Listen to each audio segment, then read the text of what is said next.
A very good morning to our RANsquawk listeners. Welcome to the European rundown for Friday the 1st of October. Just gone through 10:30 now here in London.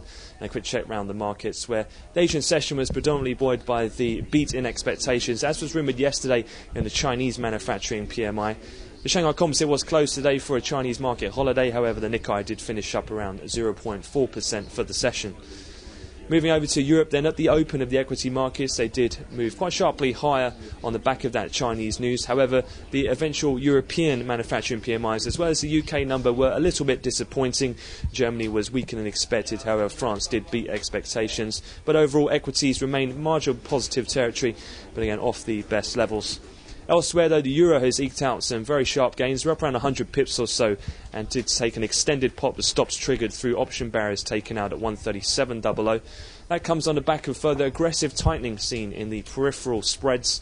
The likes of the Irish spread over bunds is around 20 basis points tighter, Spain around 7, Portugal around 15 basis points tighter. So that trend from yesterday is looking to continue at the moment. Seems as though some of the air's been cleared now. We've had, as was expected, that one-notch downgrade yesterday by Moody's on Spain, and having had some clarification of the amount of recapitalisation that the various Irish banks needs from that update we saw yesterday.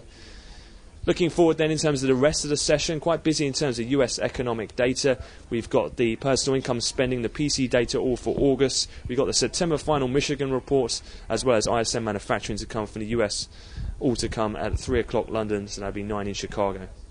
That concludes the European opening wrap-up. We'll have another update to come at the European cash equity close, but for the time being, that's all from me, and I wish you all a great trading session and a great weekend.